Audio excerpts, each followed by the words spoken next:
and it was these situations that just kept coming up. And then I remember the Lord telling me, He said, I'll let you go as far as I'm going to let you go with this. Now you need to decide what you're going to do. Either you're going to do it my way or your way. Yeah. And I mean, all these people can say what they want, but now it's come to you need to make a decision. That And was hard. and that's when I said, okay, God, because I was afraid. When you have somebody that you love tell you, I love you, but I'm gonna take my hands off it. Yeah. That's when you go like, all right, God, I'm gonna fix it. Yeah. Because I don't want to get out there Yeah. and him not have his hand on me. Yeah. Yes. You know? Yeah. And so that's when I start coming back home and we started working through things. Now, before. What's up, everybody? I'm Lex. I'm Jeremy. And this is another episode of Ode to Black Love podcast. Of course, before we get started today, we have to make sure you guys are liking, following, and subscribing to all of our social media platforms. So on TikTok and Instagram, that's at Ode to Black Love.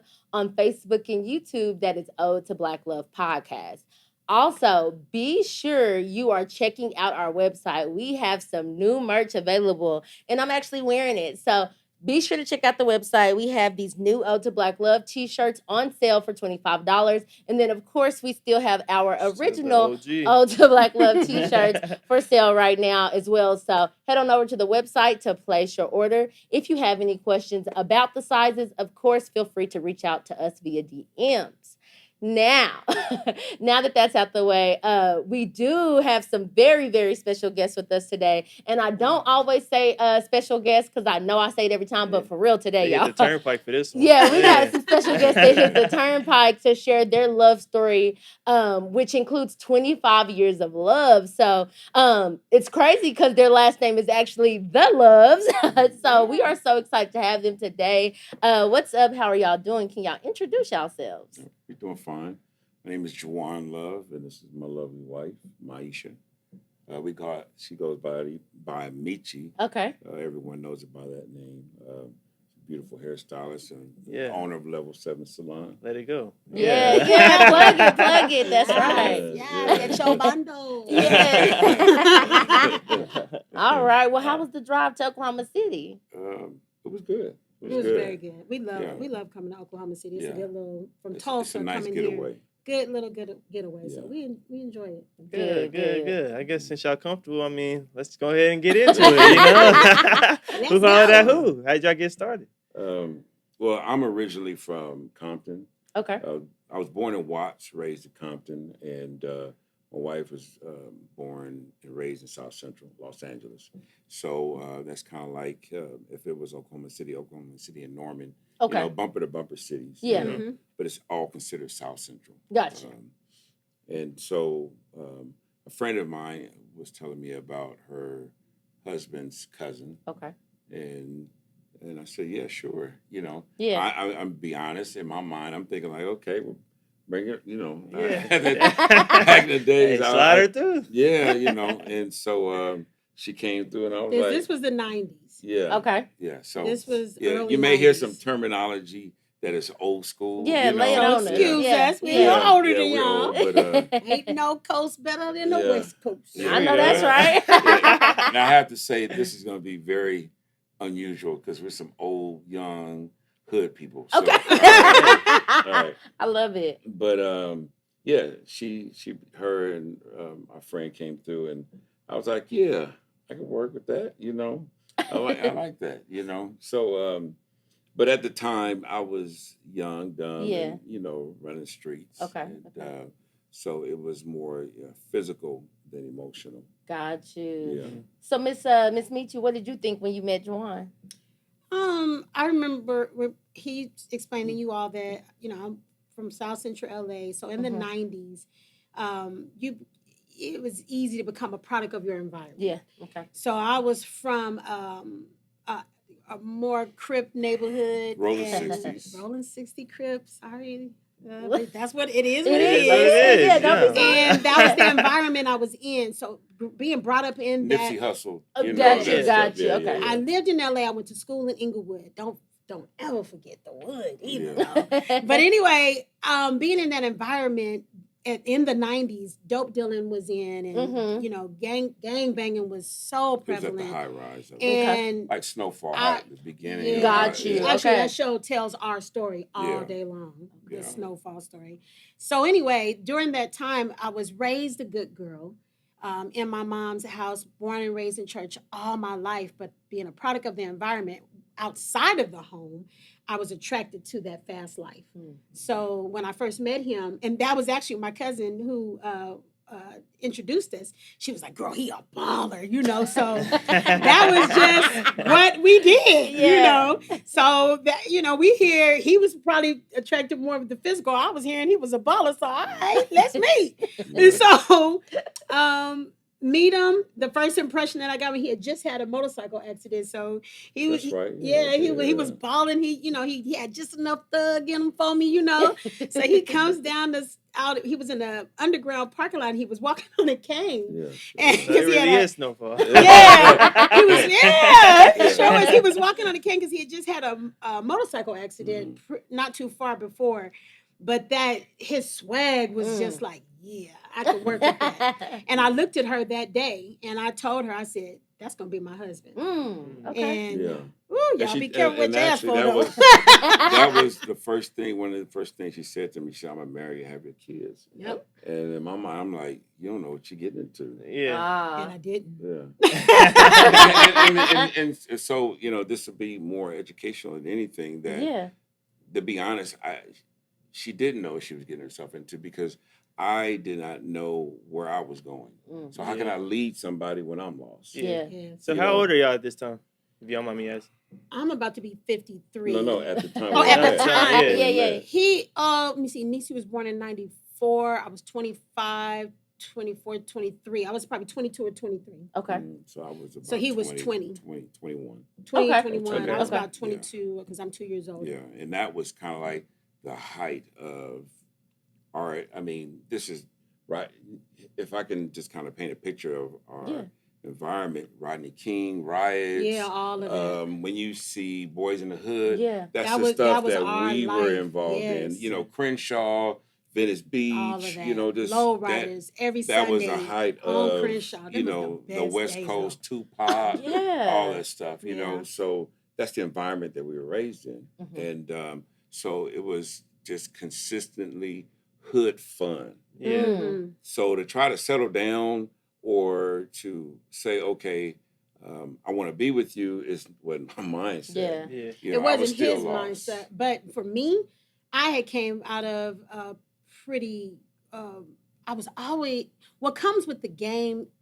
You're not ready for it. So remember, if I'm always searching for this game banger, he was either those were the two criteria. Not a man of God, but I needed to either sell dope or be a crip. Well, it was one of the two, or go ahead and be both. Yeah. So, Yeah. but it That's a was plus. I mean, it was Yeah. terrible to now Mhm. that I'm older and I Right. have kids. I'm like, what the world? But yes, it was. All I can say is environment. Yes. So I came from a relationship I'd be heartbroken. I was very broken and very hurt from one relationship to another. But the one before him was I was what I thought I was so in love. I was in love, but it was an abusive relationship and it just went crazy. And not to even get into all that, that relationship stops. It finally ends and I'm in a healing process as I'm trying to heal throughout the years, but I'm still broken inside. So I was looking for love. I don't know. I wanted a committed relationship.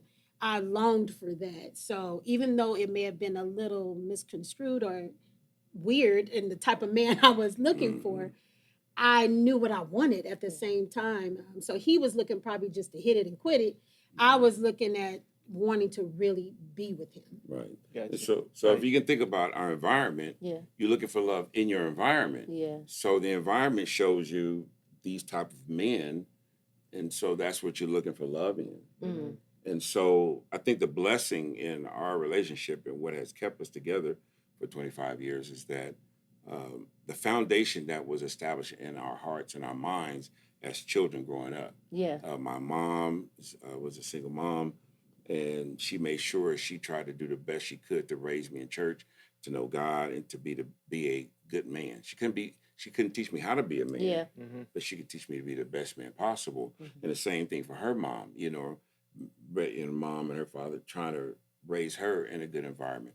So of course, like the scripture says, when I wasn't, you teach a child, you raise them up in the word of the Lord, in the way they should go, and then that way when they get older, they won't depart from it. Yeah. So there's a time between us teaching and learning from what our parents say, and we departing, and then eventually, but we'll go out there, but we won't depart from what we were taught. Yeah. Because those things are constantly pulling us back, constantly telling us. So when I met her, I had a son that I didn't know where he was.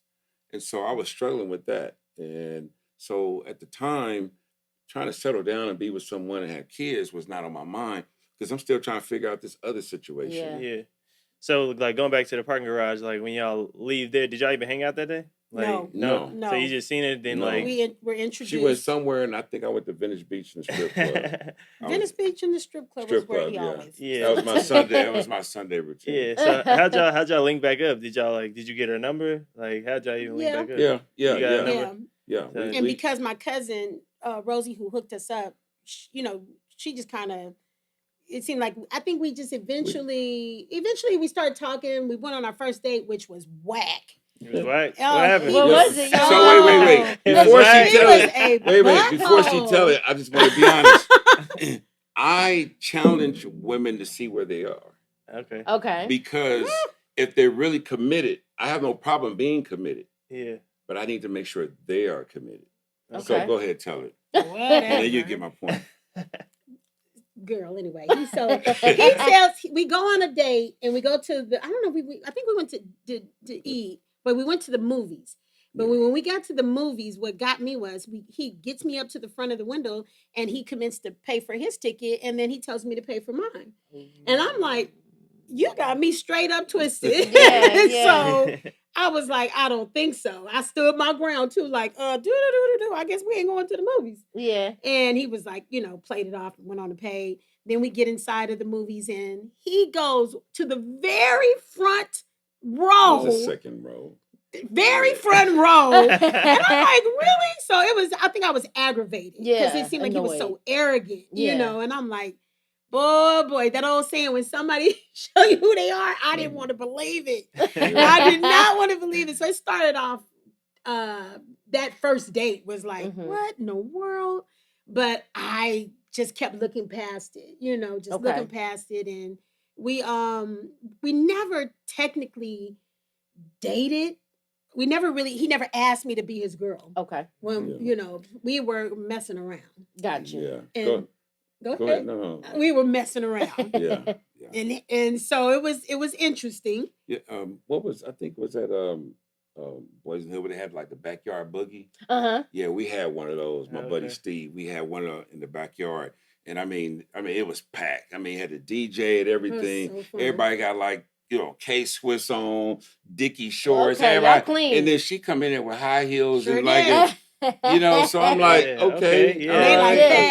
Stood out. And I'm like, that's me. But I was always the roundaway girl, but I always had, it was like a borderline of, I knew how to put my blue rag on. Yeah. But I also knew how to throw my heels on at the same time. Good so class. Crazy. Yeah. So, but eventually, in the process of us seeing each other and spending time, she ended up getting pregnant. Okay.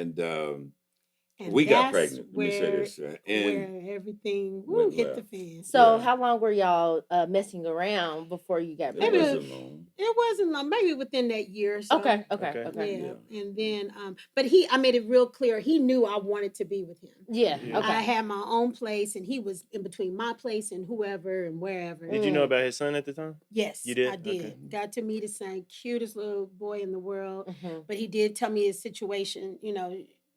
He was half the time she'd The- pop the up, mom, disappear, yeah. pop up. So Right. it was So a tough thing. You know, I may get a phone call, hey, we in town, or hey, you want to see your son?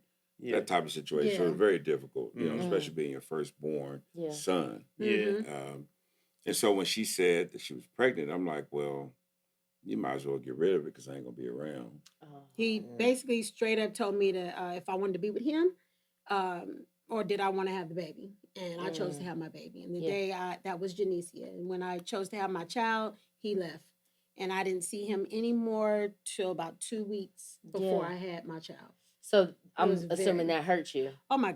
gosh, Oh, the yeah. rejection. Yeah. Yeah. Which meaning I remember I came from a very hurtful relationship where I was so attached, Mhm. and I was rejected by that man.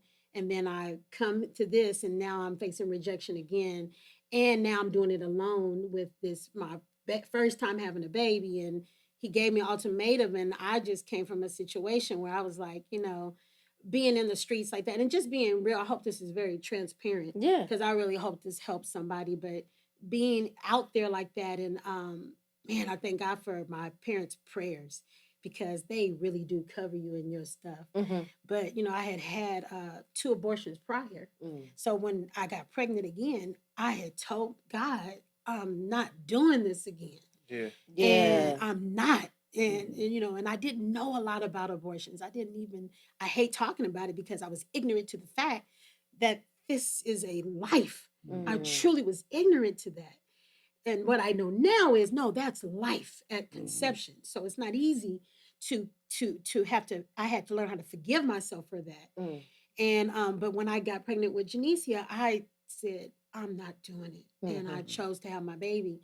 And it was a very rough 9 months, and then 2 weeks before, he somewhere in it, I think I reached out to his mom before I had the baby and gave her the opportunity, because I didn't think she knew, Mm. and I gave her the opportunity if she wanted to be involved in my life. But I asked her. I've always been very bold, and I said, "Can you make sure he there?" Mm. She said she would try her best, and he showed up. We never said any words, but I was so hurt and I was angry. I felt so. I think it's one of the lowest points of my life. Yeah. But by that time, I probably was maybe 8 months pregnant or so, or maybe 7 months pregnant. And I just wanted I wanted her to be a part of her grandchild's life, Yeah. if she chose to. Yeah. And she was very welcoming to me, Mhm. and very understanding.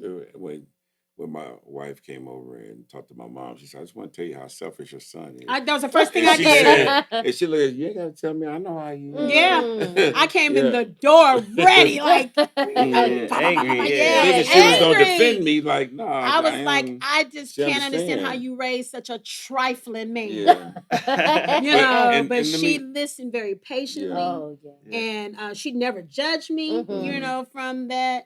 And I do want to say this, that going through the situation with my son, the last thing I want to do is now start Do it another again. Yeah. situation out of wedlock, not knowing, Yeah. going through the drama. I'm like, I'm not doing that. Mhm. And so it wasn't right to her, but that's just where I was. Yeah. Mhm. And so I had a buddy of mine that he had a spot in Minnesota.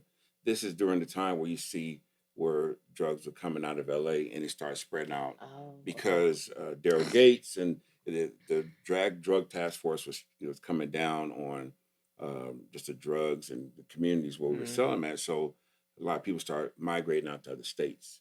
And I had a buddy of mine had a spot in Minnesota, and he was like, "Man, you need to come out there with me. We double and triple our money." So I was like, "Okay," and that was my goal. And but during that process, during the 8 months, God kept dealing with me. She kept hearing stories of I totaled my car out. This. I mean, it Things was were just thing down, after down, thing, down. Yeah. and it would. And now looking back, I know it was like God saying, "I'm going to stop this, so you can't go any further. I'm going to put a roadblock here. I'm not going to let you progress, but I'm not going to let you go to jail. I'm not going to let you catch a case. Yeah. I'm not going to let you get where you cannot move forward in your life." Mhm. And so, so my buddy, me and him were together, and we get ready to go to Minnesota, and this guy calls me about this job. And so I said, well, let me go by here and see what they're talking about. And when the guy offered me the job, I felt in my spirit that this is an opportunity to change. Mm-hmm. And so I said, I'll take it. It wasn't hardly any money. Yeah. But it was just an opportunity. Yeah. You know, when you can make $1,000 in a day, they're making $1,000 a month, or Yeah, every 2 weeks. yeah. That's a big difference, Yeah, you know. yeah. But I saw it as an opportunity, Mm-hmm. and so at the time we still weren't together. We weren't talking or anything. But I took the job, and I told my buddy I'm not going to go. And I do want to say I want to pivot. 17 years later, I talked to him one day. My buddy Steve, he's my best friend growing up. He called me one day. He said, "Man, I ran into Drabo, you know, put him on the phone. Hey, man, what's up, man? How you doing?" I'm thinking he's still in Minnesota. He had been in a jail 17 years. Oh, man. Wow. So when he went back, From that time, he got Yeah. popped. So if I had a went, Yeah, you could have been got caught up in Yeah. that. So when he Yeah. told me, I got the phone. I'm looking at my family. Yeah. I'm like, we like 5 kids deep, you Yeah, know. yeah, We moving blessed. to Oklahoma, you Mhm. know. And I'm thinking like, none of this would have happened Right. if I had took the opportunity. Right. Got you. God always kept, here, I'm not gonna let you go here. I'm not gonna let you go there. Mhm. I'm not gonna let you succeed because I have a greater purpose for Yeah. you. So what played into you showing back up those last couple weeks or whatever? Maybe like, did your mom talk to you, or you just was like Conviction, Mm. you know, Gotcha. and I'm just tell you, it's clear. God talks to everybody in their own special way. Mhm. And God said to me, He said, "So you're gonna do to her what was done to you?" My father died when I was 4. It wasn't a choice. He was Mhm. murdered. Okay. Okay. But he wasn't there. And Yeah. I hated the feeling. Through a drug situation. So the last thing I want to do is put this child through something. Yeah. And I'm already worried about where my son is. So Mhm. that's when I made the decision to go ahead and try to get it right. So that's when I started calling. Got you. So how was it when he came back around? Was you trying to hear it? Oh, heck no. You know, after being hurt so many times, my heart was so hard that I was at I'm done. Yeah. I was so done with it all. I was trying to just stay focused enough to stay sane, to figure out how I was going to raise this baby. And I had a great support with my family, my parents and my sisters. Steve. Oh my Craig. God, his best friend, Steve, through that whole pregnancy, although I never heard from him, his best friend and his brother would check on me. Like, hey, Meech, you know, you need anything, I'm here for you. And then I worked with, he's who I call my brother, Craig, one of the baddest barbers. We put that out there right now. Yeah. But anyway, Craig and I worked at the same shop. He cut hair and I did hair, and he like just adopted me. We adopted each other at a critical time in his life, and he took care of me. So it was just cool how God placed people in my life to help walk that through, because that was hard. Yeah. So when he comes back calling, like, and my mom played a pivotal part in it. She helped me she was like, Michi, he is the father of your child. And even if he's not going to be with you, he wants to be a part of this baby's life, you know, allow him that. So she started praying and teaching me how to forgive. So it wasn't easy, and I didn't make it very easy for him at all. Even up to the day Janice was born at Cedars-Sinai Hospital in California, my family was deep. And everybody's in the delivery room, and everybody hating on him. Everybody's sitting there, you know. But I gave him props. I gained a lot of respect for him that day, because my father held one hand, who did not like him very much. Yeah. And he held on me on the other. So for him to endure the family at that moment, to be there for his child to be born, I gained a lot of respect for him that day, because I know that wasn't easy. Yeah. Because they knew all Everything. of that. They knew it all. So how was it going home with Niecy? Like when y'all finally were able to take her home from the hospital? Niecy was like my miracle. Okay. She brought a lot of healing. You know, I hate crying. But Niecy brought a lot of healing to me, because it gave me purpose to want to live and change. change my Sure. lifestyle. Yeah. You know, because I was out there. You know, I was just so out there, and so she gave me the reason to want to do better. I knew better. Mhm. My mom did not raise me like anything of my choices. Yeah. And trust me and believe, I probably was smoking weed on Saturday night, hiding a kite, drunk, throwing up, hungover. But on Sunday morning, You was at church. hungover and all, I better be at church. And I was at church. Yeah. And that foundation was in me, and it never rejected me. And so having that covering, Yeah. and embracing me. My mom was my hero. You know, she was very disappointed when I got pregnant, but she never rejected me. She always said, "We're gonna be okay." You know, Yeah. and she had a lot to do with even bringing him back, restoring our relationship. Yeah, because during that time, actually, when we got after Nishi was born, I was still out there Okay. and still doing whatever, and but I was working, and He had lost everything. Remember, he was a baller, but he lost everything. I remember I used to ride a bike and have a cell phone to work. He had You no know what I car. mean? He lost everything. But it was good because God and I was humbled like, me. "Yeah, that's what you get." But He humbled me, Mm. and I realized that and it's a very difficult situation with a man is supposed to be a man, but he can't provide. Mm. You know, he can't cover and protect and lead. And because my father was not around, there was a lot of pieces of me trying to understand what it took to be a man, to be a father. And so it was very rough in the beginning, but I was not going to give up.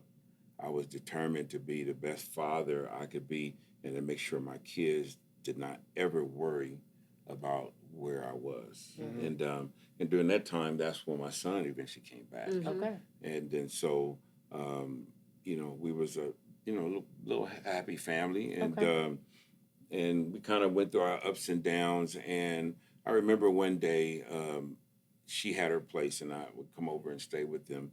And on Sunday mornings, I remember her getting. I was walking her and Nisha to the car, and putting them in the car. And when I was walking away, I told myself, I said, God, I got to get together because eventually I'm going to lose her. Because here she was going to church and I was going to strip club. You know, my life was still, those things were my lifestyle, but I knew that that was not going to produce the family that I wanted. So I began to still bump my head against the wall. We split up. We weren't talking for a while. And eventually I started realizing that that our marriage, we're whole together. Well, we weren't married yet. We weren't, yeah. But we were whole together. And I realized that she is what I need. She makes me better. And so something that we tell couples, and I even tell my own children, that you need to know what you can tolerate and you can't tolerate in a person. You need to know what your make and break is. You know, one thing, there's several things that I could not tolerate. I couldn't tolerate a woman that smoked. I couldn't tolerate drugs. I couldn't tolerate a gambler. I needed someone that loved God, that would take care of our children and be a good mother. Someone that was truly committed and faithful to a family environment. And she had all those qualities, you know, because, you know, little things can turn into big things. And so you have to know in the beginning, I can deal with the snoring. I can deal with, you know, no, I'm not saying she's snoring. I'm just using that as an example. Small stuff. Yeah. I can do, you know what? Yeah, I know he leaves his, when he come home, he take his clothes in. We can fix those things.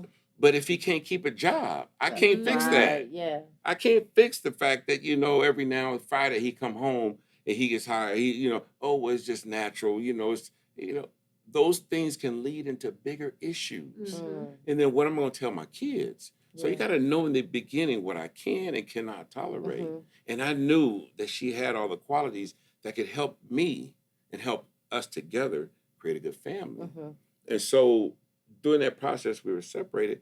I realized I needed her and I wanted to give our kids a better home. And that's when we got back together and we decided to get married. Mhm. Got you. So so you went through this whole process, and then did he have any character change before he asked you? Like, I did start seeing character change. Mhm. He like I started going back to church. it was really drastic, Mm. but I had a lot of unforgiveness still. Got you. So I saw him going, between his grandmother and then even my mom had a Christian radio station. He was doing everything. He was chasing after God like crazy for himself. Yeah. And so when Because you have to do it for yourself. I started seeing it, but I didn't believe it. yeah. Yeah. And then when I didn't believe it, you got these other dudes trying to holler at me, and I was trying to figure it out. But I knew deep down inside I wanted my daughter to have her father in her life. So that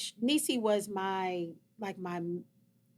She was like my compass to what to do almost in everything. If I didn't do it for myself, I was going to do it for her. Mm. So when I saw him really trying, I still didn't want to believe it.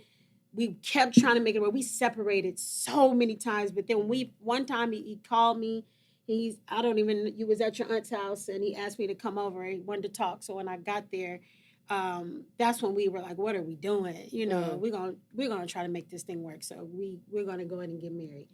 And so we went forward with that. And the plans of of us getting ready to get married, then I ended up getting pregnant again before my wedding. We had 2.5 kids before we said I did. So before we get there, like, how was the proposal? Was it just like, I know everybody's a little different. So how was it a big thing? Did you just kind of sit on the No. couch? Yeah. No, we made a decision. We talked. And, Yeah. Okay. And I asked her, and I said, let's just get married, And so we made a decision there.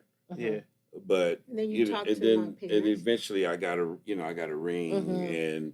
and I went and talked to her mom, and me and her dad met, and that's when he knew I was serious, Mhm. because you have to look at a man that came in and got your daughter pregnant, but he wasn't around. Mm. Then he He didn't had a come hard time, around too. sometimes, Yeah.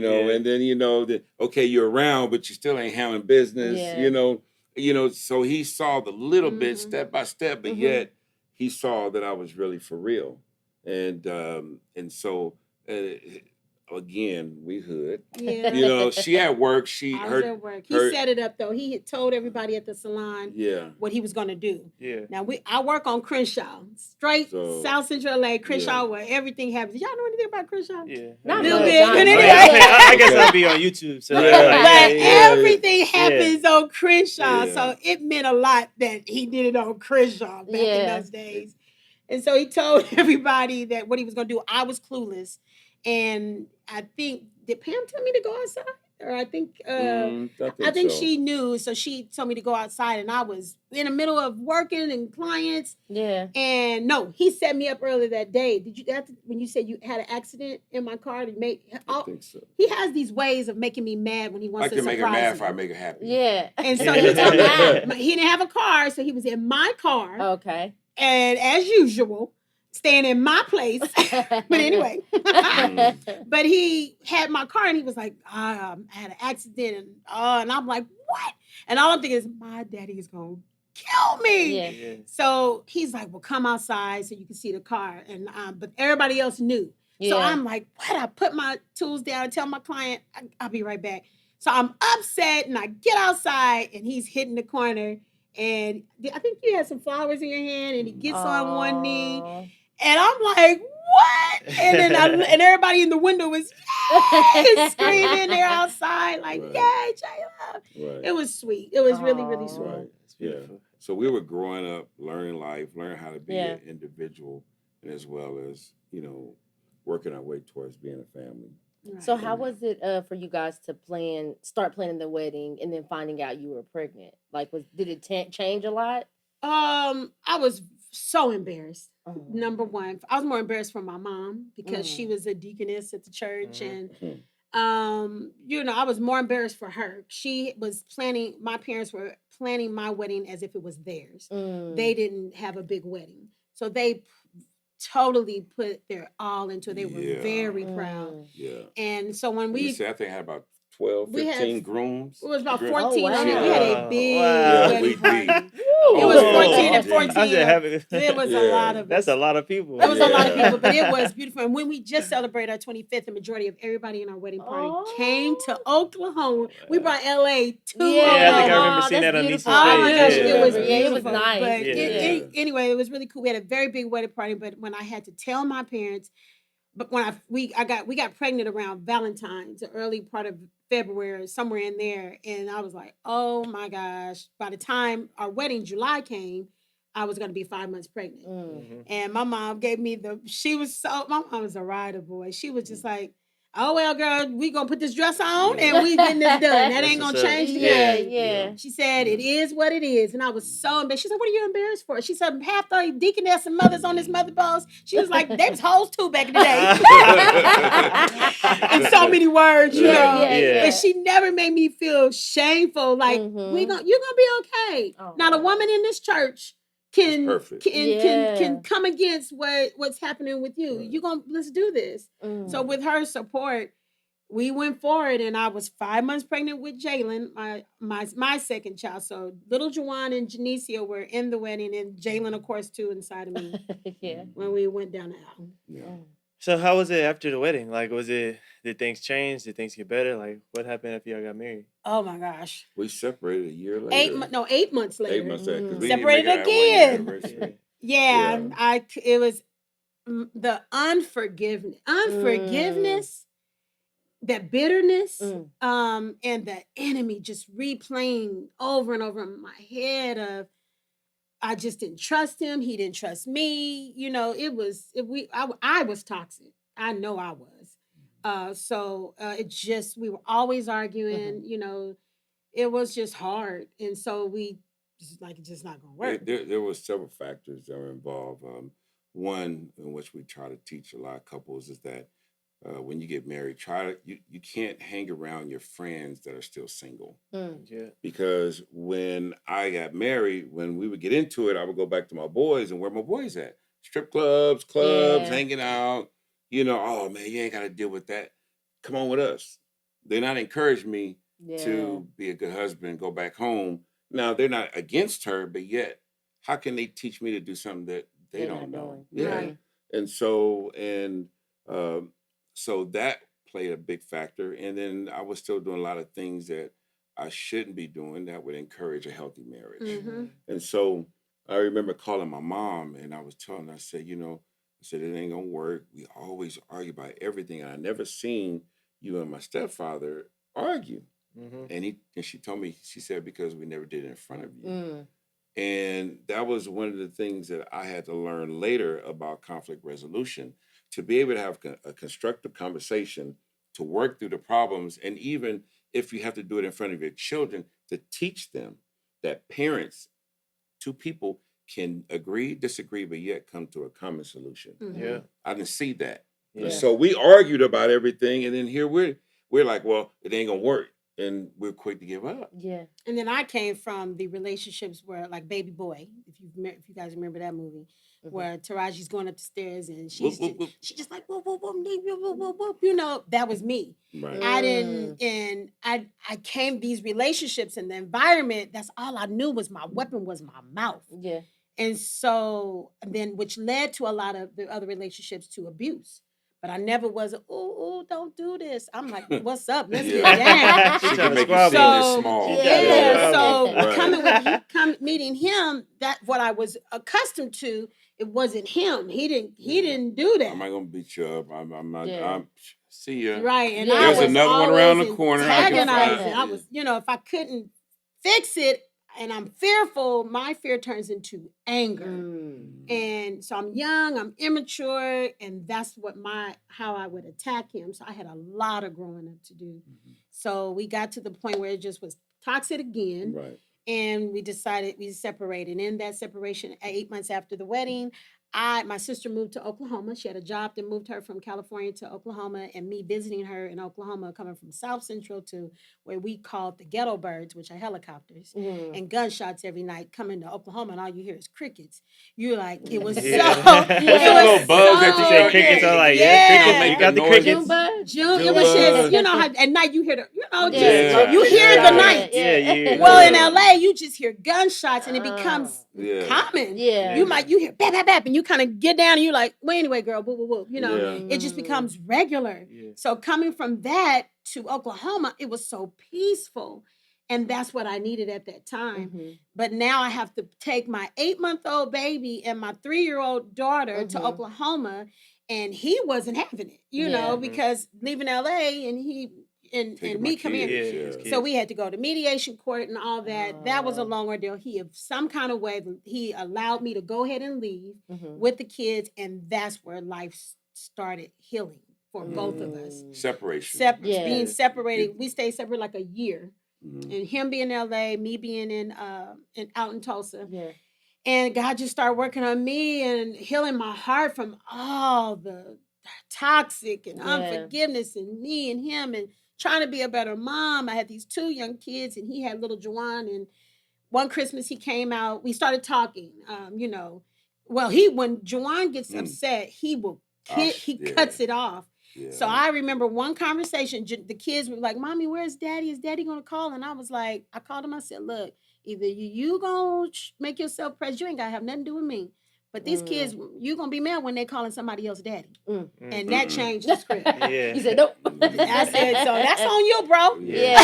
So he started talking more and calling more. And then with him calling more for the kids, and it's brought, you know, I've always loved him. Yeah. I loved him from day one, but it was, it wasn't good. Yeah. You know, we had a lot of healing. So he came for a Christmas with him and little Jajuan, and he said, I want my family back. I said, well, if you want your family back, us coming back to the same environment, the same friends, and the same, we're going to get the same results. So I knew for me, I couldn't go back because I was going to slide back into the same stuff too. I said, if you want your family, you got to move here. He moved here. Wait. I would come and visit. Okay. And I'm like, this ain't bad. I mean, we had a 2-bedroom apartment in LA, like 800. You come here, it's 400. I'm like, wow, okay. You know, gas is cheaper. I'm like, man, you ain't got no nobody standing at the gas station going, brother man, got some spare change. You know what I mean? Well, now they do. Well, It is. But it wasn't like that, and it was so. And then I went and saw the public schools, and I'm going like, oh man, I'm like, this is free. So different. You know what I mean? You had to pay. It's crazy. Yeah, and so the environment was so good and healthy for us. Right. So I moved here September of 1997. He moved here like wait. 98. I would travel back and forth. Each time I would like it, but I would go home. I'm going like. Giving us kids, LA, this LA, Palm Cheese. She would call me like, you know, like I think it was after crap. I would come for Christmas. I'd go back home, and she's like, "What you doing?" Oh, nothing. Just about to hit the beach, you know. And it's snowing, you know, hurricane. I'm going like, no tornado. Tornado. I'm a tornado. I'm like, man, I ain't leaving this. You know, and then, but eventually, it just, it was 3 questions I asked. God, I don't trust her. He said, trust me. Okay. I said, but what about my job? You know, just getting staffed. He said, I will be a provision. And then the 3rd thing I said, well, what about my son? And he said, don't worry about it. I got that. And after I found comfort in my answers, that's when I said, okay, I'm going to go. So I packed all my stuff up, jumped on the road, drove here.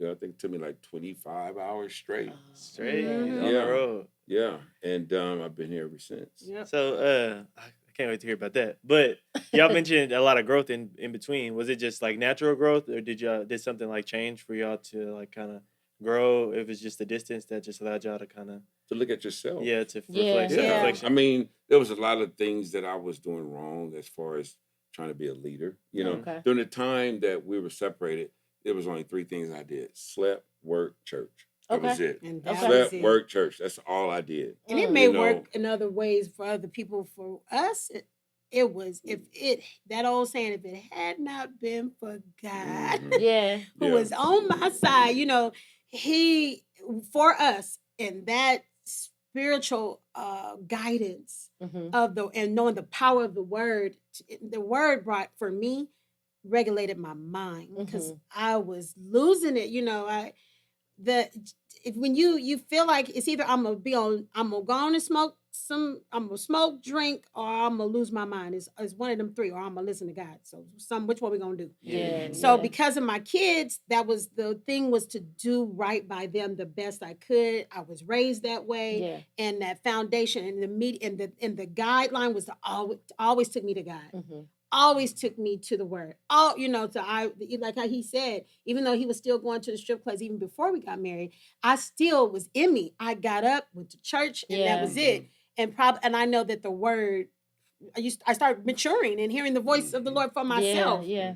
And so growing up in the things of the Lord. So really, that was what brought us more together. If you get into an argument, and if you really, when you separate from the argument, if you really look at yourself, like, what did I do to create a problem? Then you can be able to say, okay, well, I could have did this different. Yeah. I could have done that different. And now even to this day, one of the things that I try to practice is that if we get into an argument, like, wait a minute, hold up. We're not progressing. We're not communicating. We're arguing. Yeah. That means we're waiting for our turn to say something. Yeah. And so, let's put this off to tomorrow. Give yourself some time to think.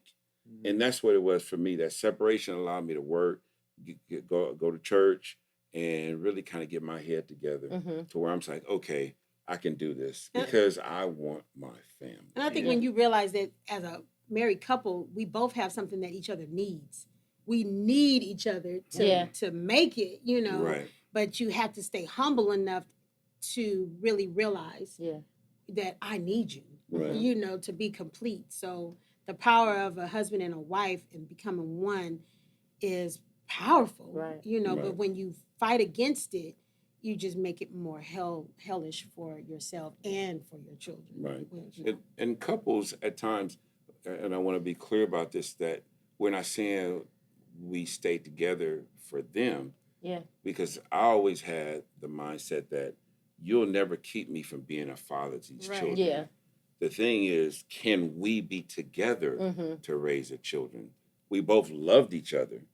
And we, through those tough times, we took our hood mentality of fighting to fight for our marriage. Yeah. Fight for what was best for our children and what was best for each other.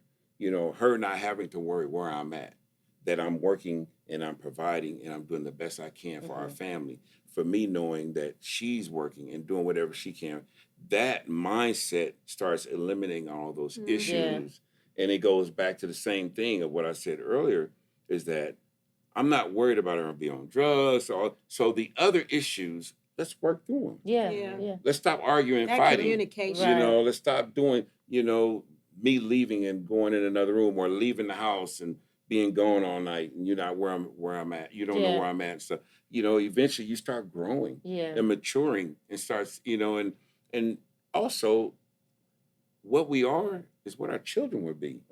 So if I want my son to grow up and be like what I am now, what I was, then no, I don't never want to see him have to deal with jail or drugs or being in a relationship that's unhealthy. So I got to change me so he can get a good example of what it takes to be a man. Yeah. And vice versa. I remember one time I would come home and sit down and drink beer and watch. Back then it was what was the rap show on 106 in Park? Yeah, 106 Park, or or MTV Raps, whatever. And I sit there and I get drunk and I fall asleep. And then one day she said, "What kind of example are you setting for our girls?" And then so those are the changes that you start. So you know what? I'm gonna cut that loose. So we stopped the drinking in the house because I didn't want our children to grow up with the mindset of this is what family is about. Yeah. So when you decided, you know what, I'm gonna move to Oklahoma, did you take your son with you initially? No. Okay. I came by myself. Okay. And eventually his mom allowed him to come visit. And then when he came, he said he didn't want to go back home. He wanted to stay. And so his mom agreed with, no, it was his grandmother. His grandmother agreed that. His grandmother was raising. Yeah, his grandmother was raising. So she said it was okay for him to stay. Got you. So when you finally moved back, did things just get better, or did y'all still have to work through a few things when you first moved back? No, believe me, we've been to counseling. And let me say That's this. another good thing that I think Black couples are shy from is Right. counseling. Ooh. Yeah. And counseling Been kicking our butt. is it was good for us, and I encourage people to just do it because you got to have that soundboard, somebody else, a third party, Yes. to kind of be able to intervene Help and me shuffle see through. me. Yeah. Help me So see we me. started, and that came from us once again, us being humble enough to say we need help. Yeah. Right. We want to stay together. Yeah. We Yeah. want to make this work. So getting the help that we need through all the years have really benefited, you know, us in And so one of the things that we try to tell couples, we tell our daughters, our children too, is that try to find 3 people that you can connect with. Okay. A couple that is older than you, that has walked those roads that you're going to walk, because they can help guide you through some things that will keep you A from little making those wisdom. same mistakes. Mm-hmm. The second thing, someone that is around your same age bracket. That way you can hold each other accountable. Yeah. Mhm. I You know, love I that. tell my buddy, I said, well, I can't give up. You can't give up. Yeah. So Yeah. I'm going to tell you what you need to do. You wrong. You need to go back home Yeah. and fix it. Yeah. You know, that's the type of people you know. And then the third is somebody that starting off. You want to help them, because we need to all help each other stay healthy that. and keep marriages together. Yes. And the most difficult thing about when you look at the history of the Black family, Come on. the separation. I mean, It's the forced into woman it. was abused and Yeah. raped, and our kids were taken from But the us. men were The under so much oppression. Come on. oppression, abuse. So, Yeah. man. So it took years There for wasn't us to even families. establish No. a family environment. Right. And then we weren't allowed to get homes in the communities. Come on. And so we got all, so we had to This is fight through against so us. much. Yes. And so for us, I wanted to make sure that we had not, well, I don't want to say I don't want the white image of, but I wanted to make sure that we had every opportunity that any other family has. Yeah. And so our kids, they went to a predominantly white school, and my wife was like, "Well, they're not going to be around their friends." Our kids will always know they're Black. They know who they are. The thing is, it's about opportunity. Okay, and allowing them to be in a place that will give them the things that they need to succeed. You can't change us. And as you see, this is how we are all our lives. Yeah. So our children are not Because your going to Blackness change. is your Blackness. Exactly. And it's Yeah. powerful. Yeah. But, to be able to articulate and be in any atmosphere and know how Come to on. communicate and dialogue and Mm-hmm. and then come around your people and be like, what's up? But be able to switch it on, switch it off, and make it go down is a power. Come on. Right. So and a lot of different cultures don't have what we have. Yeah. Right. So I'm proud of that. Absolutely. And it just in all of that, I think that just Black people have just had to work harder, Fight and through so much, but I think that's why I know this is why it's so important to have a spiritual faith of and because when I can only speak for me. And this relationship cannot work unless this relationship is on point. Because if this relationship is not on point, this is always because he ain't gonna be. You hear that voice say, "Don't say that, don't do that," And then if you don't know what the word says, sorry, I can't help it, but Ephesians 6 verse 12, it tells you we wrestle not against flesh and blood. But against spiritual wickedness and principality. So when things come up, it's something I've had to learn, which I wish I would have not made the process so long. Had I early on understood what spirit am I dealing with? So I know how to get on my knees and pray about this and come back and communicate this thing right. Instead of being that hood Myechia and come back, whoop, and nah. That ain't finna get me nowhere. But to recognize, am I dealing with a spirit of selfishness? Oh, that pride spirit is sticking itself up. All right, devil, I see you. Baby, we're gonna be all right. And go on over here and pray. Lord, that's your son. Now you deal with him. And then he does. And then when we come back together, it's right. In the beginning, my wife I would always say manipulate, because the word, what you need to do this, and I'm like, look, you can't tell me how to be a man. Right. You're not going to dictate I had to what I'm Yeah, going to do. yeah. And really, sometimes that flesh would push me to reject it even more. Yeah. Right. You know, so the more she learned to get in her place of, I can't make him be a man. I don't even know what a man I had to is. take my frustration out this way and another way in my prayer. Right. Go to God, say, look, that's your son. Yeah. You fix him. And that's when he began to deal with me. Because the more that she doesn't get in my face, the more I can look at his face and begin to see what's No, for wrong with real. me. Yeah. What changes I need to make. Yeah. You know, And okay, it yeah. works. You know, I need to do better. Okay, she right, you know, Yeah. because you know, because you know, I want to humble myself. At the end of the day, man, I want my wife to be happy. Yeah. Yeah. You know, but if I'm not happy with myself, I can't make her happy. That's right. Because if Come you on. don't love yourself, preaching. how you gonna Right. love That's, your Yeah. better that's number one. half? That's number one. Yeah, so Yeah. and that was I know was the root to a lot of the confusion. Yeah. Is I didn't even love myself. Mm. But God graced me enough to carry another child in my womb to learn how to see how this love goes, to learn how to love me again so that I could be whole enough to be what he needed. Mhm. Okay. So in marriage, we teach couples to, you know, and I teach my girls to enjoy life. You meet a guy you like him, go travel, do things together, learn life, learn each other, see if, you know, he has a heart and desire to be committed, you know, because only way you will know what a person will be in the future is through time. Mhm. See, a man or a woman would tell you anything they want to tell you in the beginning, Yeah. but through time, you can't gonna keep see it. lying. Yeah, And yeah. eventually you're like, wait a minute, you You know, said- that ain't lining up.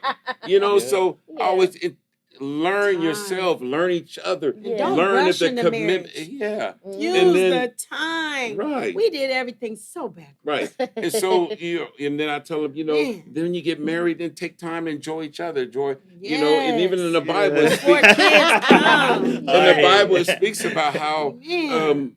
when a couple got married, he would come off the battlefield and be at home with the wife for a year for them to get to know each other and spend Yes. time together before he went out to battle. Yeah. So that's why it's so important to get to know each other before the process of having children Yeah. and raising them and all these Meet things. somebody for 2 months and be like, we getting married. Right. You Take know, now, take now the God can fix time. anything. Yeah. But Say, people- you want to They try do, to make your and sometimes odds it works. better. Yeah. You want to make your odds as good as possible. Yeah. And so for us, we had to learn how to communicate, talk, raise kids. In the middle of work, time, we still start- always yeah. having sex. You His know, babies kept coming up. Well, yeah, you know. Out of nowhere, but Yeah, we just did But we that. learned. We had to learn everything, so it was very difficult. Yeah. And you know, I mean, honestly, to see our kids come out so sane is a blessing. Yeah. Because You they know? seen it. Yeah. Oh, man. Yeah. But they did, even like how he said his mom said that they didn't argue in front of him. Well, I came from different.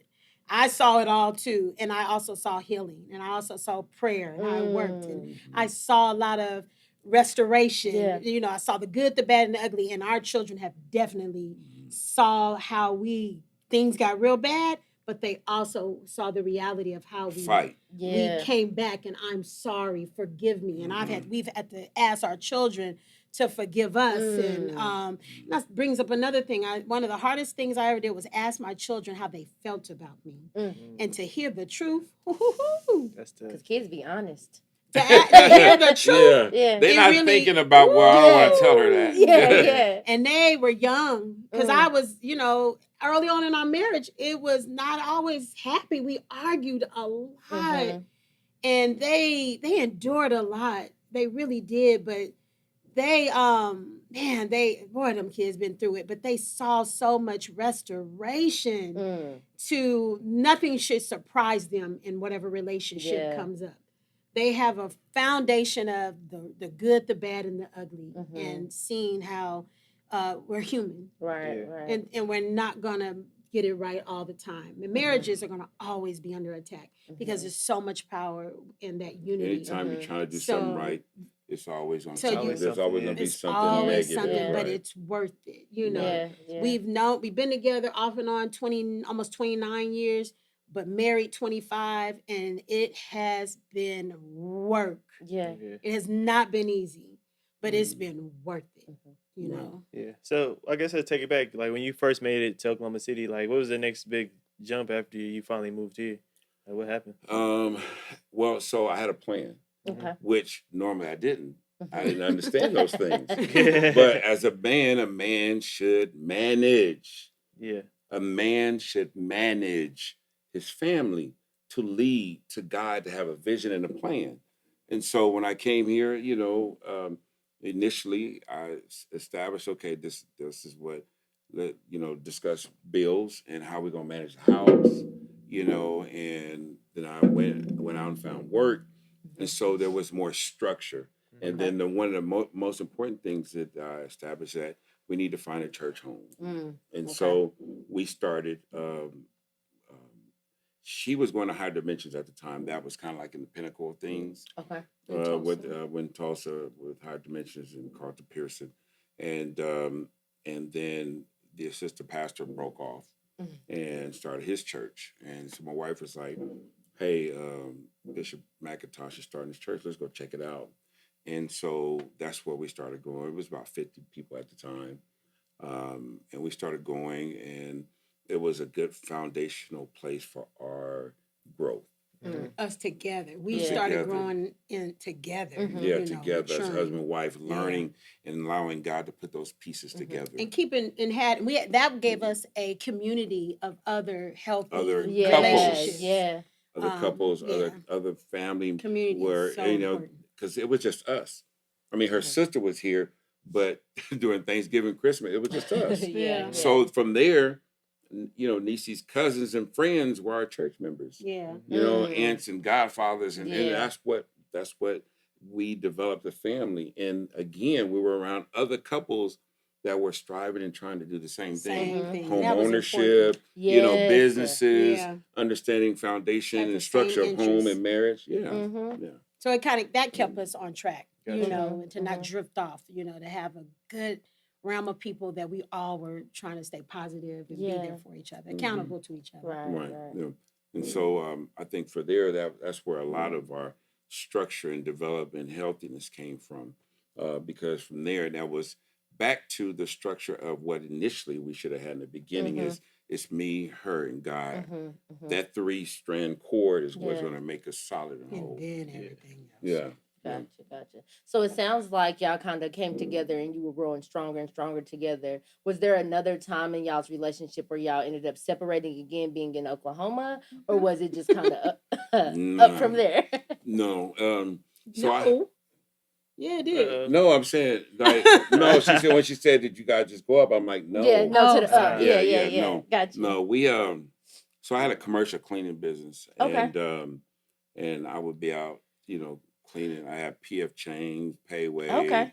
Borders Bookstores, several companies, and so my son at the time, he was like 16. He would go out with me, Mm-hmm.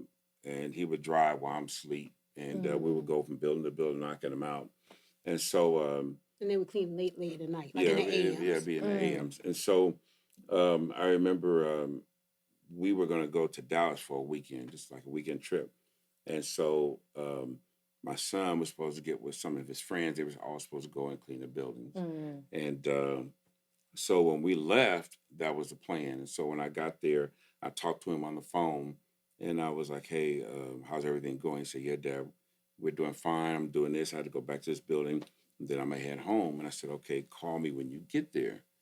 And I'm sitting there waiting, and I fall asleep. And a couple hours later, we get the phone call from the sheriff's department, and come to find out that my son had fell asleep.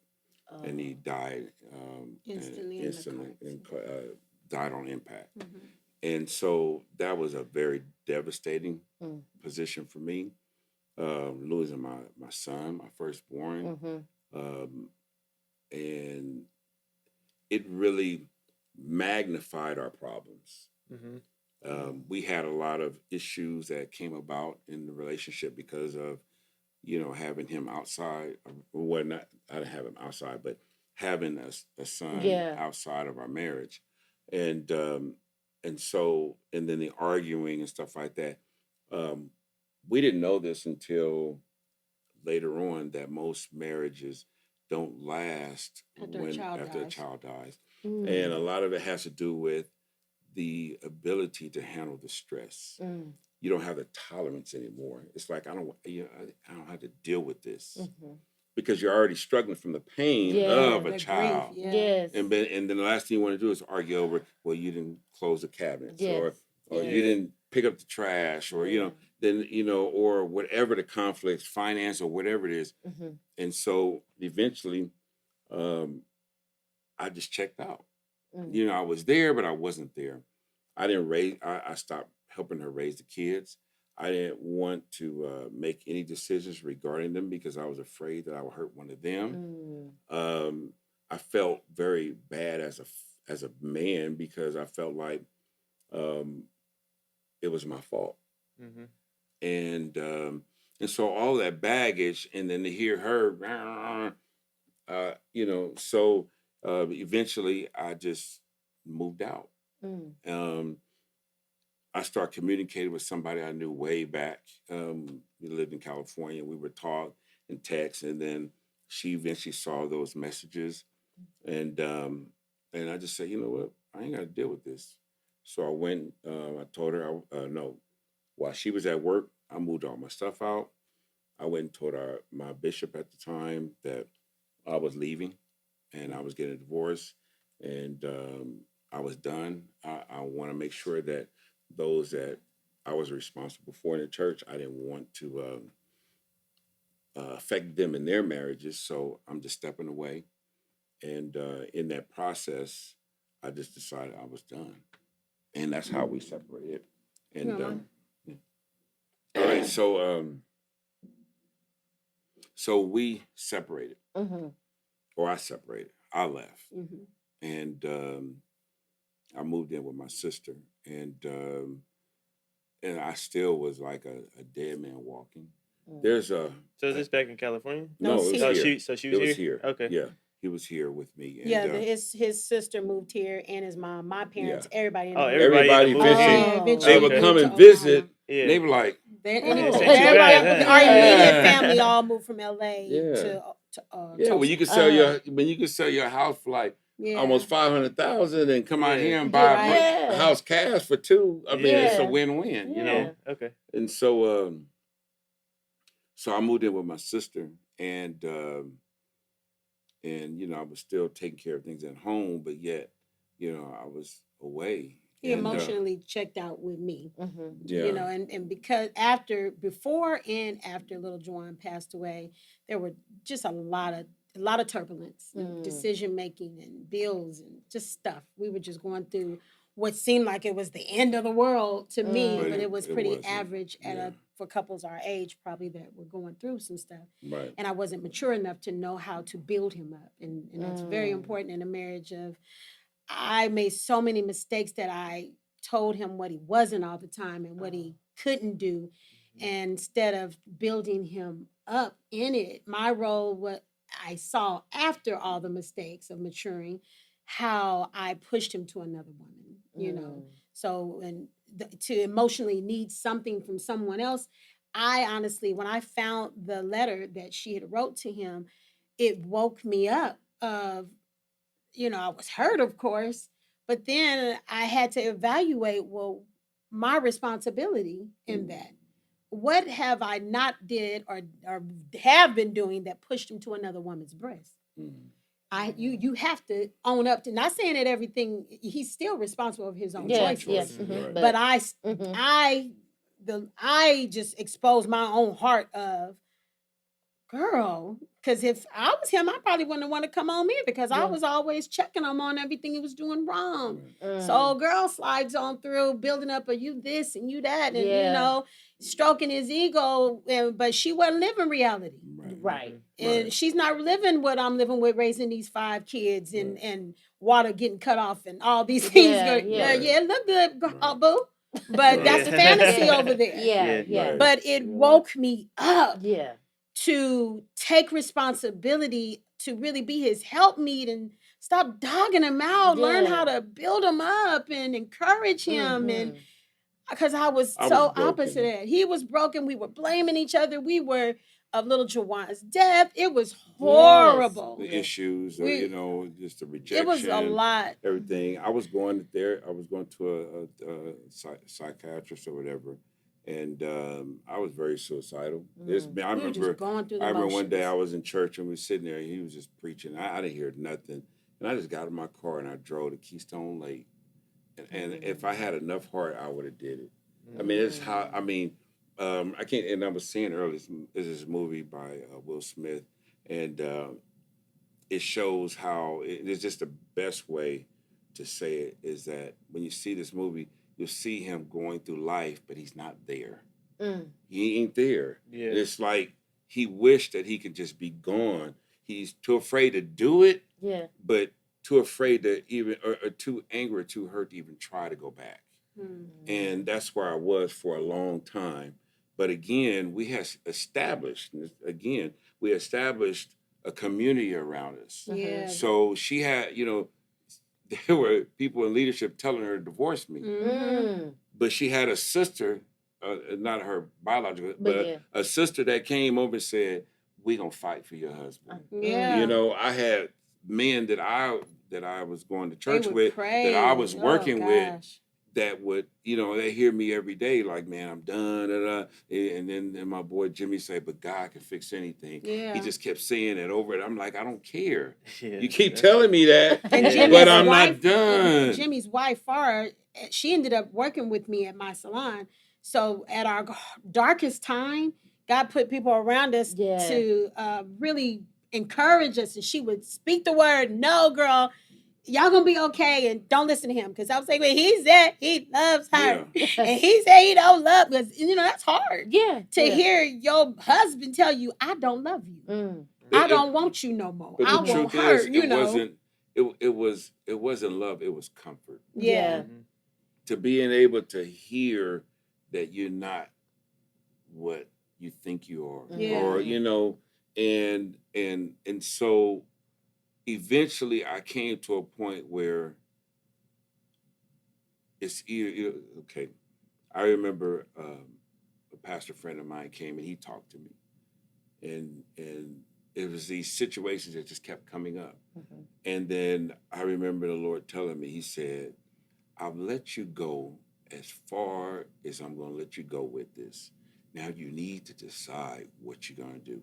Either you're going to do it my way or your way." Yeah. And all these people can say what they want, but now it's come to you need to make a decision. Yeah. And that was hard. And that's when I said, "Okay, God," because I was afraid. When you have somebody that you love tell you, "I love you, but I'm going to take my hands off it." Yeah. That's when you go like, "All right, God, I'm gonna fix it." Yeah. Because I don't want to get out there and him not have his hand on me. Yeah. Yes. Yeah. And so that's when I start coming back home and we started working through things. Now, before that, I thought she was crazy. I would come home. Because we were separated, right? She would have these sticky notes about this big. He was telling me he didn't love me. Scriptures all on the wall. You ever that movie with Gabrielle Union and Dating Mary Jane or something like that? Okay, Mary Jane. She had these sticky notes and stuff. Oh man, she had them all over the place. I went and bought the big poster ones because the battlefield was truly in my mind. But I was fighting for my marriage and fighting for my kids, and this other woman has come, but Lord was working on my heart and telling me where I needed to change. And I was like, we're gonna stay married. So he was telling me he didn't love me, and I would tell him, "No, that's not true. I love you." And I was just I had to learn through that hard part of how to build us up and build him up. So that's why I had the word everywhere, because I would be out of my mind. So I had to look at something to keep me stable. Of my present circumstance, because it wasn't easy. We can fix. If you cut the grass wrong, we can fix that. If a car breaks down, we can fix that. You can't fix a dead child. You feel what I'm saying? Yeah. So that's something that you have to somehow in your heart first of all, forgive yourself. Mm. You know, Yeah. even if you think it is or if it was your fault. I had to, for them, because I know my kids, they would come to me and say, Dad, well, can we do this and that? I'm like, well, go ask your mom. Mm. I passed off every responsibility. Go ask your mom. I didn't want to make a decision at all. Yeah. You know, I mean, walking around with the hurt and the pain. Yeah. Yeah. And so eventually, Which took a big toll on our marriage. yeah, it did.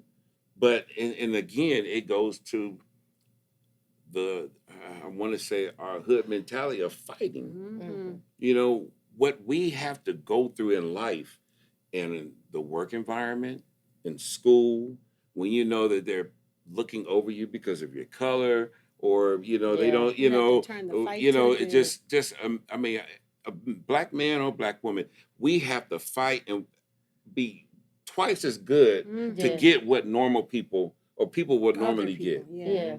And so at home, we took that mentality and we applied it to our marriage Mm. and to heal and to restore and to begin to No make matter changes what. and to forgive myself Mm-hmm. and learn how to forgive each other and to move forward. It was a very, very long process. For years, I would not talk about it. His birthday would come around, I would let them celebrate on their own. Mm-hmm. Even with his mom, I wouldn't talk to her for a long time because I was even afraid to even speak to her. Mm. She didn't come to his funeral, and so we hadn't talked. And it just one day we did have a conversation, and she just said that you were the best father he could ever have. Mm. And I'm if he hadn't have been with you, he probably would have died in them streets in LA. Mm. So that was some comfort, Yeah. you know, because I mean I'm thinking like that's his mama. You know, Yeah. if anybody gonna be pissed. Yeah. Mhm. Yeah. I'm yeah. sorry to mean to use the word pissed. No. Yeah. Yeah. We Anybody say gonna be worse. she would be upset. Yeah. No, You know what I'm saying? So you understand all these, you know, Yeah. I'm walking and so hurt, Yeah. you know, and but from that I stopped doing commercial cleaning, and then the Lord opened up a door for me to start working in hospice, where I took my pain and applied it to other people's pain, Mm. helping Help them get through dealing with grief. their grief, and I do funerals and helping and support them, and then eventually that turned into me working for the sheriff's department, Mhm. where I'm doing death notices, where people find out their husbands Oh, wow. died or Yeah. kids were murdered. Suicide, I'm going there and anything. comforting those families. So that was a lot of my healing process as Yeah. well. Not looking at my issue, but focusing on the person next to me. Mhm. Yeah. And then we apply that now. We apply those things into marriage counseling and helping people in their marriages. Yeah. Because if we can make it, Anybody can. anybody can. So when you moved back home, like how long did it take? I mean, you had to make a decision to move back, right? Mhm. Okay, so like how was it when he first moved back? Was it? I mean, I know you mentioned y'all had to go through some things, but were you happy that he came back? Like how was that? Yeah, it was.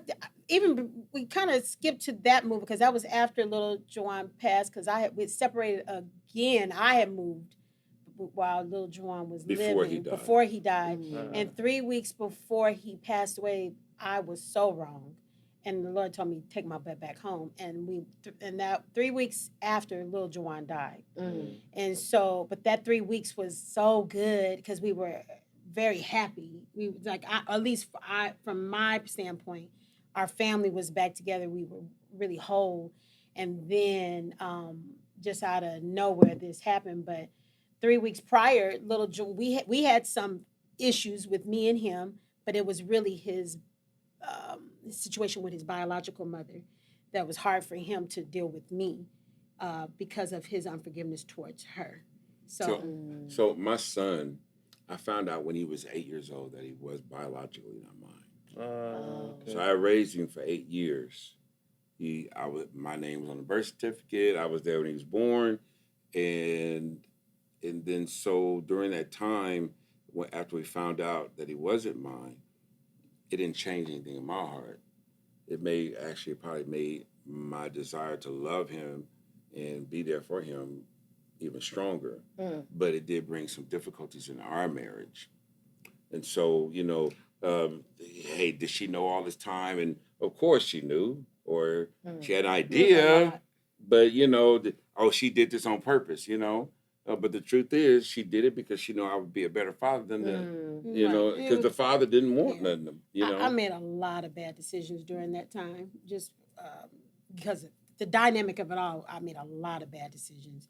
But before he passed, I had the opportunity. God gave us the opportunity that me and him, because of his relationship with his biological mother, caused him to reject me, and we stay at it. But he ended up getting his healing before he left this earth, and asked me to forgive him, and I was able to encounters. Yeah. He walked up to me and said in the kitchen, I will never forget, after I came home from that other separation, he said, forgive me. I didn't know how to love you or even receive your love because I hated my mom so. And if you could forgive me, I said, I was the adult. Will you please forgive me? So I was so grateful for that, because the grief afterwards would have been even worse. Yeah. Had we not had that moment. And then 3 weeks later, he died. Then all of the other separation comes. Jajuan leaves again. He has an emotional affair. In the meantime of that, he was still coming to see me. I was still believing God for our marriage to work. And he ends up coming back home. So to answer that question, it was always like starting from scratch. Yeah. Starting from scratch again, and here we are today. Yeah. But it wasn't easy, but we made it work out all the time. One of the things that I discovered, or I really felt the Lord had revealed to me, is that we both came from broken homes. So how can a broken home make a healthy home unless the two people make a choice to fight towards healthiness? And that's what, her parents are divorced, and her dad was gone a good portion of her childhood. They divorced when I was 5, remarried when I was 18. Yeah. Okay. So and my dad died when I was 4, and then my mom was in an abusive relationship for several years, and so we both came out of very difficult situations. And so not only did we not have a healthy home when it comes to what we have provided for our children, but now we're trying to figure out how to have this. Yeah. What does it look like? Right. Yeah. I mean, you can raise a dog with chicken, and he thinks he's a chicken. Yeah. Or put a pig so your environment molds and shape who you are and how you think. So for you to be able to shape your mind into healthiness, you have to find. That's how a person can read and understand and discover things outside of their environment. Like a person can be in jail but yet still free. Yeah. Can get a degree in jail because of applying himself. Yeah. Right. But outside in them streets, he just adapts to his environment. We can change, and that was something that we heard this morning, how we need to learn how to speak to our life, to our environment, and even to our own flesh, what thus saith the Lord, instead of what we think. Because we can think, I'm fat. Yeah. Now, okay, it's a little couple issues and pounds I need to work with. But I could be healthy if I begin to change my mind, change my eating, and working towards that. You got to change this and believe it. And I think we're seeing my parents restore their divorce, to come back together after all those years, is right at a pivotal time in my life, was to see that miracle for myself. A Black couple come back together, and it wasn't easy. And watching that that restoration helped me know it's possible. So and we were, when I was growing up in California, I lived in a predominantly Black neighborhood, but we went to a predominantly white church. So I saw the two environments, the nice Norman community, and then the hood, and so those things were always had me looking at, okay, do I want the red pill or the blue pill? And so as I grew up and I matured, I had in my mind what I wanted. It was a hard path to get there. But now that I remember being in my yard one day, cutting the grass, and the Lord showed me, he said, everything that you wanted, you have. Because it was always seated in me what I wanted for my wife. I didn't want to be divorced. I didn't want, baby mamas and all these other places. We wanted to make sure our kids went to college. I had a good chance at life to be something and to be productive. And all 3 of our children, 2 of them OSU graduates, Our baby girl graduating from OU in December. Mhm. My son's going to be completing aircraft mechanic school soon. And so all of them have become productive Mhm. human beings because of our fight and our desire to work together Make it work. to produce that. Yeah. So you can either produce what your environment is, or we can produce what we believe our environment should be. Yeah. And that's what we've done. That's really good. Yeah. That's really good. So I guess that was. I'm still trying to It's a digest lot. all of that. Yeah, I'm still yeah. trying to digest. There was a lot, Yeah. a lot of good, Good knowledge. a lot of for good knowledge, sure, for especially sure. like just mentioned, just kind of putting in that fight, putting in that work, and just going through all of that, Mhm. and still having each other at the end of it. So Yeah, it's just like, because this is the thing for us when we're going through all these trials and tribulations. You gotta get back to the root of why are we together. Mm. Now I can give up and go on about my business and try to start over again. All I'm doing is doubling my problems. Mm. Yeah. I mean, to be honest with you, all I'm doing is doubling my problems. Why am I really walking away? Mhm. You know. I was sharing with my daughter one day, and I said, "Was it drugs? Was she cheating? Was she abusive to me or my kids? Did I find out that she'd been gambling all of them? What's the issue? It's some dumb problems, lack of communication. Yeah. That I'm really going to give up all that I believe for because we can't talk. Yeah. We can't Because- work through the issues. Because the whole thing is, if your communication is off, everything is off. Mhm. Because if you don't know how to talk and communicate and respect and get that and the love and the respect, the woman wants to love, the man wants to respect. And if you don't communicate, then therefore we're going to have turmoil, no one speaking, Mhm. and then that eliminates intimacy. There's no sex. If you ain't talking, you ain't getting no booty. So and You can that edit that word out. Yeah. no, we're gonna keep it 100. Yeah. And when you're becoming more intimate and having more sex, then it's gonna keep you more one. Mm. So you gotta learn how to communicate Yeah. and not keep things so dark, because we would stay so angry all the time for weeks to no end, and it's toxic. And then it's just, you're not harming him, you're really messing your own self up, because I have to look at him like the way I treat him, I'm treating myself. Mm. So vice versa. but Because I would be angry for days and not talking.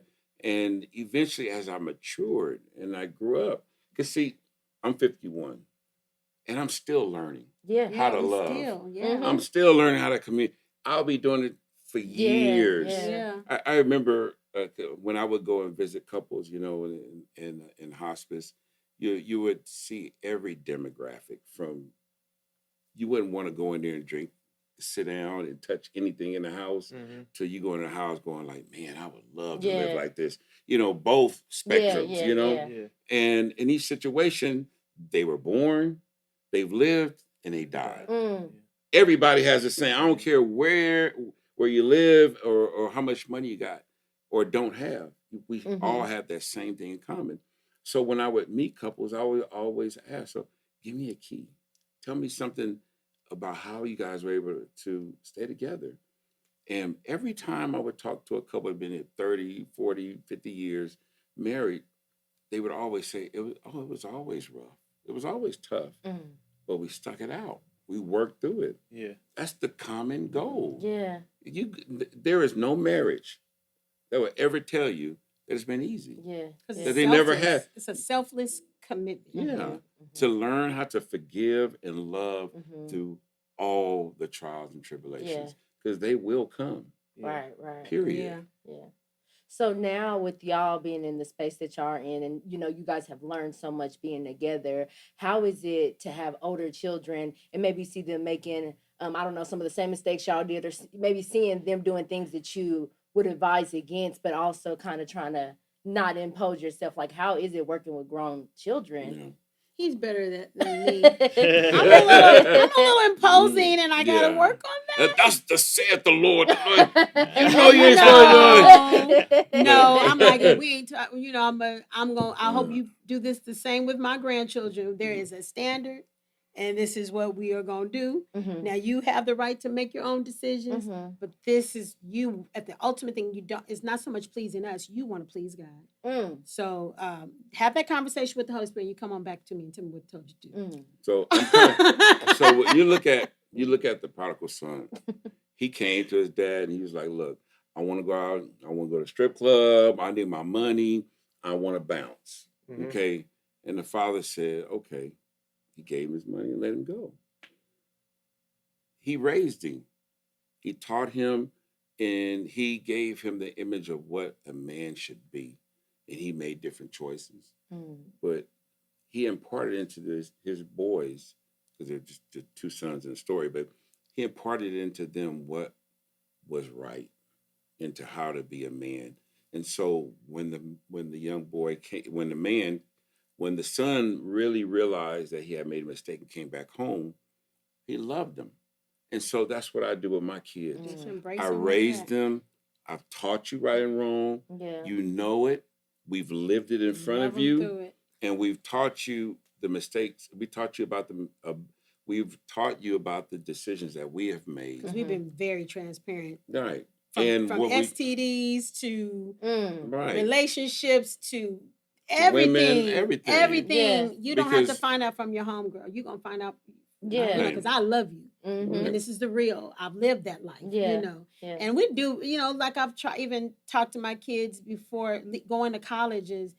You just have to trust God through them or do the best we can, but always be there available Yeah. to not, they don't feel that they can't talk to you. Mm. I want my daughters to be able to talk to me about anything and never judge them. Yeah. Just be there because I love you, been there, done that, and just direct them the best way we can, but Yeah. still allow them to make their own Yeah. decisions. Right. Yeah. And so if you don't enforce or you don't try to smother them, Mhm. then it gives them the respect and honor to Yeah. come talk to you. Yeah. But if you smother your children and constantly trying to dictate and control, Mhm. then they'll fight even more to walk away. Mm. So I love them. Mhm. I've built relationship with them. I talk with them. Mhm. They know where I stand. They know I'll love them regardless, but we're here for you. Yeah. Show them the same grace to Right. them that has been shown to us. You Right. know? And so if they call us and say, well, this is what I'm thinking about doing. Well, baby, that's not what we taught you. Yeah. Yeah. But this is between you and God. Yeah. I've done my part, Yeah. and it's hard Mhm. because you want your children to grow up and be happy and healthy. And go But so much further than you. but the Yeah. reality is we have to let them figure it out. Yeah, they Yeah. gotta 'Cause they learn make from the mistakes, too. That's Yeah. right. Yeah. Yeah. They learn from their bad decisions as well. Yeah. But I mean, if I could, I would hold their hand all their All the lives. way, Yeah. yeah. Yeah. You But can't- I feel our girls are our responsibility until another man takes their hand. Mm. Yeah. I was sharing with them the other day. I said, until I walk you down that aisle and hand you over to your husband, you are our responsibility. Yeah. You're under our covering, regardless you're out on your own. It's still our responsibility because I one day want to hand you off to Yeah. somebody that's gonna love you more than me. Yep. Yeah. Yep. Mhm. And you know what? We don't raise negative women. I was about to say something else. But I could tell that sound like it was gonna start with an He H. had the We don't raise no. So I am preparing them to be strong Yeah. women that will be a blessing to you. Yeah. And I expect some man to come up and say, I will take that responsibility from Yeah. you. Mhm. And so that's why we worked hard to raise them, to teach. Even my son, Mhm. he goes out with his girlfriend. I say, hey, make sure you do this, and that. Yeah. And then I called her and said, hey, I'll talk to him. If there's any problem, you call me. Respect her. Mm. Yeah, because, and I've taught my children this, that my goal is to not speak. So if you were my daughter, I would not speak against him. Mm. I will speak what it take to keep you both together. Mm. If you wrong, I'm gonna check you. If Yep. you wrong, I'm gonna check you. I'm gonna have Yeah. a relationship with him. Yes. That way he can come talk to me about anything. Yeah. Yeah. I And love vice that. versa. Yes. because our job is to help you keep growing Yes. and keep building. Yeah. Because if you're For sure. healthy, Yeah. if you're That's healthy, beautiful. my grandchildren will be Yes, healthy. right. Yeah. And we keep producing and Yes. developing that Yes. concept It's more of powerful black each families can make generation. it. Yes, Yeah, sir. we can That's do a word. it. Huh? Yeah. You know? No, we can make it. That's a Yeah. word. But if we, if I left and then here she on food stamps and having another baby daddy on and stuff, then that's the culture she's gonna keep Yeah, producing. Because I Cycle, know yeah, that create another should have been my story. I should have had about 3, 4, 5 baby daddies. Ray, Day, and Right. them. No, Yeah. that should have been the Yeah. route had I not just it's simply making a Yeah, decision. them choices. Right. Make a decision. One of my favorite movies was Jack and Jill. Crazy revelation I got out of that with Jim Carrey and what was the girl? I can't Y'all, tell you. did y'all see Jack and Jill? I've seen It it a long sounds time familiar. This ago. movie, Yeah. it It's was where very funny. loses his job and he goes- everything. Uh-huh. And he starts robbing banks This and is, he's Oh, Fun with yeah, Dick yeah, and Jane? yeah. he's doing all this Yeah. crazy Yeah. stuff. Dick Yes, and Fun with Jane. Dick No, Dick and Jane. Yeah, That's what it was, yeah, not yeah. Jack and Jill. Yeah. Yeah. Yeah. That movie in You know, one they of go, Yeah. that movie They gave me wildin'. so much revelation in a couple. Yeah. Because when I say We ride and die together. Jane was down for him. Yeah. I don't care what foolish mistakes he made. She was like, "You can do it," you know. But for me, I got something from that. Mm-hmm. You know, just stay connected and if, not saying if he's making silly mistakes or something, but to have that unity of listening. we're a team. Mhm. And we a team where Yeah. you go, I go, and we may agree to disagree on some Mhm. things. Wait, I got it. Wait, it's like this. We'll argue. Yeah.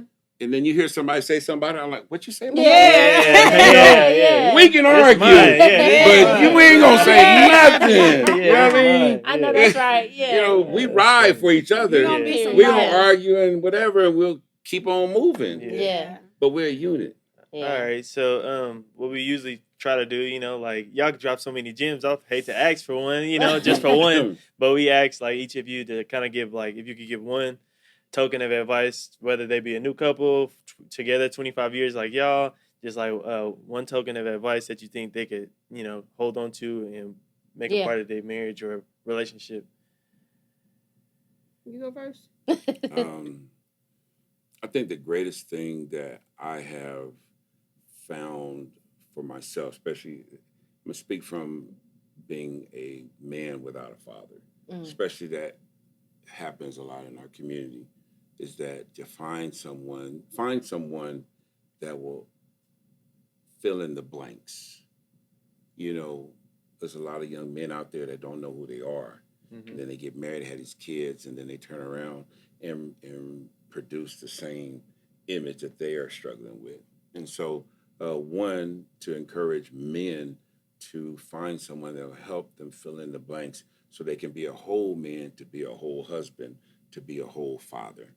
And then help your wife, lead your wife and find a couple that can help that same process of helping you guys become a healthy couple. Because if we don't, we'll just keep reproducing unhealthy, ungodly homes where we have a lot of kids out here robbing, killing, and stealing because they're trying to figure out life.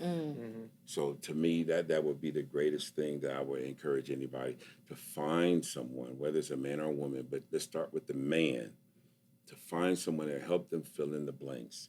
And if you have a father, then find a community that you can be away from your father and find someone that will help you develop that marriage and that family. Because I tell my kids, go find someone else, because you don't have to tell us everything. You don't have to tell us everything. Find someone that you can connect to that can help you also learn and grow to be a healthy couple. Yeah. I think for me, I think as a wife, my advice would be to first learn how to love yourself.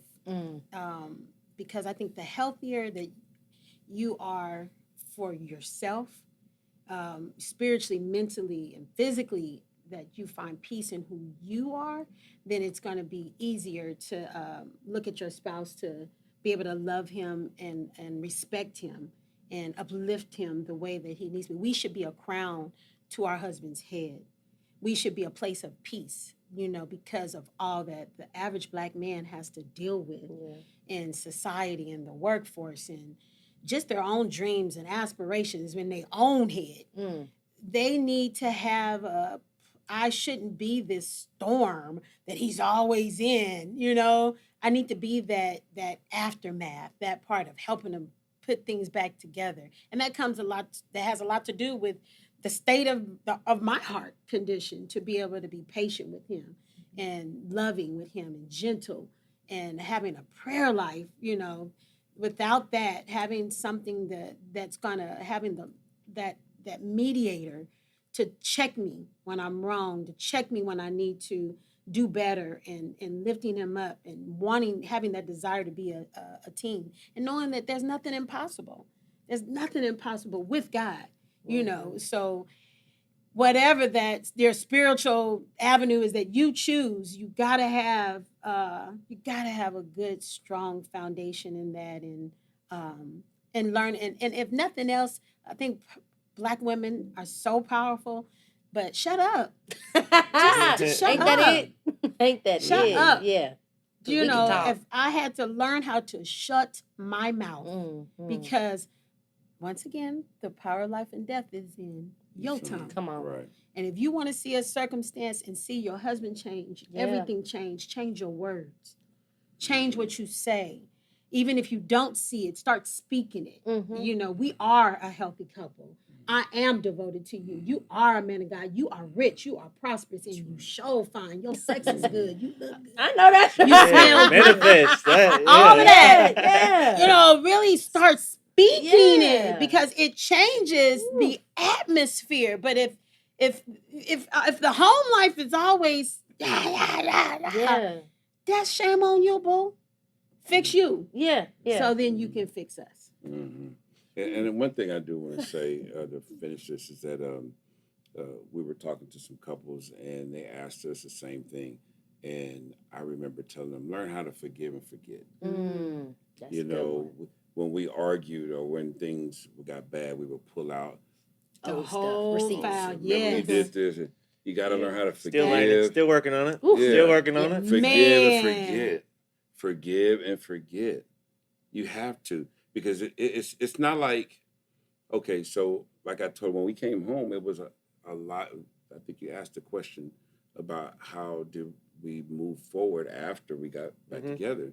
And I remember telling her, you would never have to worry about me again.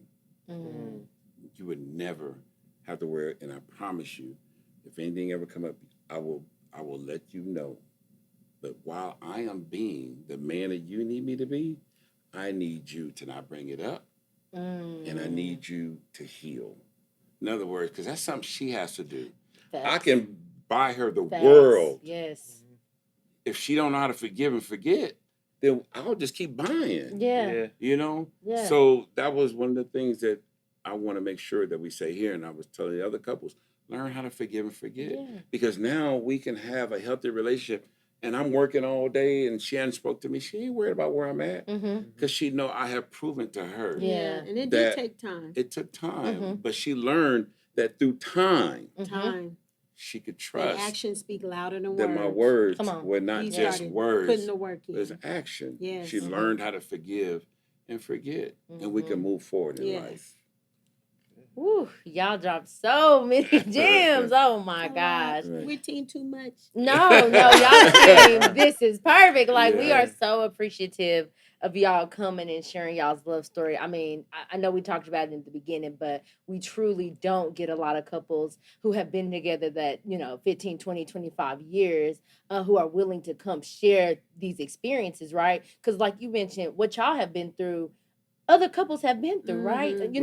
And y'all might not have known it at the time, but people were probably still dealing with that. So the fact that y'all can share it will help other couples who are going through the same thing at this moment, or some of the same things at this moment. So we're truly honored to have y'all share this story with us. I know I learned a lot. Y'all touched us in ways. Y'all bringing up stuff. I mean, as a newly married couple, we're learning, that communication piece. We're learning all these different things that y'all hitting on, the forgive and forget. And so to just hear it again from a couple who has been through so much and, are the proof of you can make it past it. It's like, oh, man. Come in here looking good and strong, too. Yeah, looking good, okay? Good and strong. It's just beautiful. Yeah. And so we're very, very grateful for y'all, for sure. We love sharing it, and Yes. and if anyone ever needs any help, We just support, love or to see counseling, couples win. we're open. Win. Exactly. Yeah. What's the name of it? Do you have a? I hate that sounds funny. Follow me on this, Yeah, hit me, DM me, Yeah. But I don't know. We If anyone is interested and needs help and support, you can email us at jajuanlove@gmail.com. That's JAJUANLOVE@gmail.com.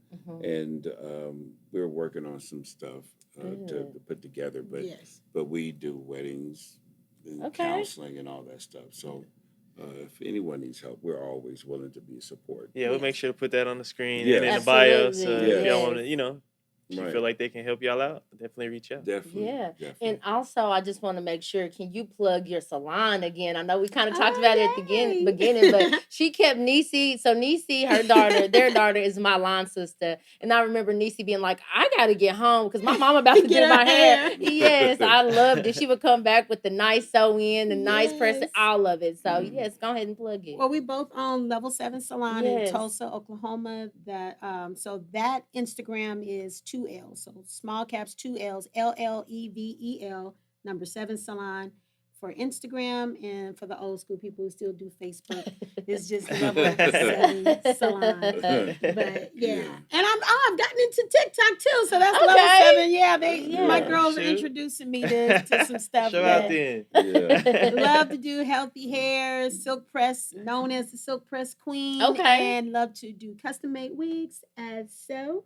And a lot of any type of extensions, eye tips or braidless sew-ins, all that good stuff. Oh, okay. So I love that. And I don't have hair, so as you know, I do not do a thing when it comes to to wigs and all that stuff. But the main thing is us, just being available for couples. So that right there, in any dynamic or anything that we could do to help anybody stay strong, and you just need somebody prayer or anything, we want to make ourselves very available because we just want to see you win.